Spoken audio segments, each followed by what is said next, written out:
tayo ng association dues. Sa mga hindi pa nagbabayad, magbayad na po kayo. Pwede kayong magbayad na full year ng 2023, half a year or quarterly para hindi kayo maabala.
Happy New Year and welcome back again to my channel. So for today's vlog, papakitaan ko naman kayo ng iba namang unit. Dito naman sa Shore Residences. Diba, lagi na lang with balcony yung napapakita ko. So for today naman, bago lang to nabigay sa akin ng owner, parang may masalimuot na pangyayari sa unit na to. Na ewan ko kung anong mga dahilan. So, first time ko rin to mabisita. Tapos, ipapakita ko rin sa inyo yung paano nila iniwan nung dati niyang tenant at dati niyang agent.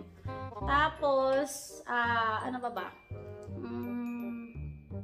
This one is 1 bedroom without balcony, 26 square meter. So, halika na. Naka-interior to. Sayang, ang ganda pa naman niya, pero medyo madumi. Kasi nga naiwan. So, halika na. Itutour ko na kayo dito. Ayan. So, ito yung kanyang kitchen. Ang ganda ng backsplash niya, oh. Tapos, kung mapapansin nyo, madumi siya talaga. See? Malikabok. Ayan. Merong bad experience si owner sa kanyang tenant at agent. So, ganun talaga. Pagka nagpapalis, talagang may mga ganyang pangyayari sa buhay. Tapos, ito, ayan, oh, meron siyang leak sa taas, dun sa, so, ito nasa 8th floor tayo, so yung 9th floor, dapat i-call yung attention ng owner sa taas para ma-resolve to. Kasi kahit na ipa-fix natin yan, kung continuous pa rin yung, kung continuous pa rin yung leak sa taas, useless din yung pagpapagawa natin. So, kailangan ayusin muna sa taas bago sa atin. Ayan. So, ayan. Tapos, tingnan mo yung shower enclosure niya, oh. Lumabo na. So, kailangan siyang linisin. Tabi-tabi po sa mga kumakain.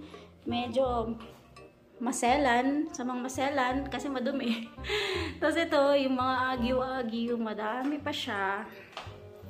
Tapos, yan. Parang takot ako magbukas, eh. Baka may makita akong ipis na malalaki. Ayan.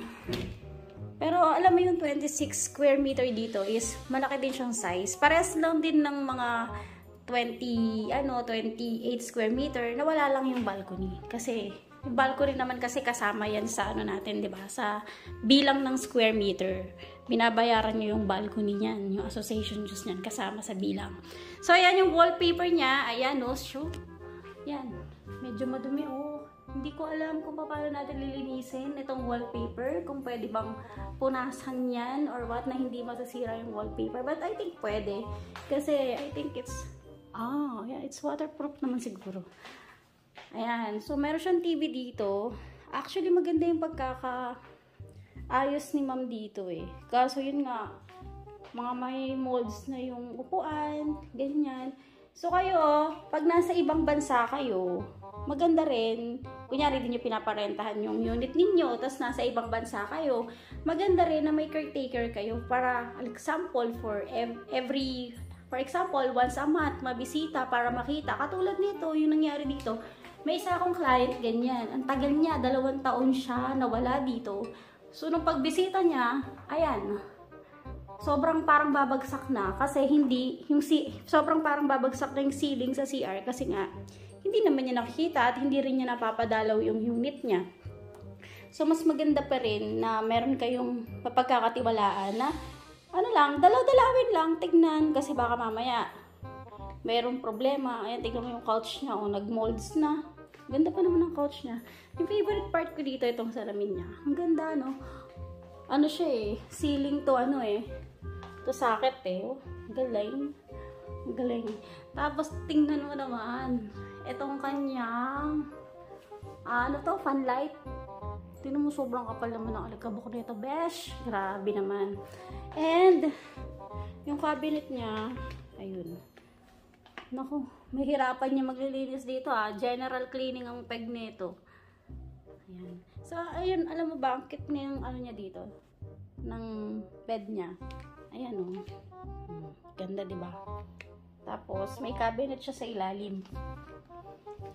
Ayan lang. Sobrang kapal ng dumi ng aircon. Gosh! Ayan, mga ceiling natin. Ayan. Dami lilinisin. May iniwan pang suklay. Tingnan natin yung view. Oh, ang view niya short too. Ayan, so may curtain blinds pa tayo dito. May iniwan pang suklay talaga yung tenant. Ayan, so ang daming alikabok. Ayan. Ayan yung tignan mo pati yung ito, dami Yan yung kapag hindi na check yung unit. Ayan, ganyan. Ganyan yung nagiging problema. Ay, ang kapal lang nito, molds. Ayan, sa mga gustong mag-avail ng property management, yan, yung property management namin, kami, nag-inspect din kami ng mga unit. Mag-PM lang po kayo, mag-email lang po kayo. Ayan, sa lahat din po ng gustong magpa-handle ng unit. Ayan, ito, actually maganda to cleaning lang yung kailangan dito. So, pag nalinis na to ng perfect, talagang ready for viewing na to sa tenant. And, ayan guys, so nakita nyo na tong unit na to, ayan. So, I'll try mag-upload regularly sa YouTube kasi sobrang busy ko rin. So, sa may mga tanong, pwede po kayong mag-email sa superklengrealty@gmail.com. Yun po. Yung sekretary ko po, yan, nandun po siya, si Karina. Hanapin niyo lang po si Karina pag hindi ako nakakasagot. And sorry po sa mga hindi ko nasasagot na inquiry. Pero, pag hindi ko pa nasagot, mag-PM uli kayo. Kasi minsan natatabunan na yung mga ibang mga messages. I'm so sorry po. And ayan na. So, Happy New Year's guys. Thank you for watching. And please don't forget to subscribe to my channel. Ayusin natin tong lahat para maparentahan na. Bye!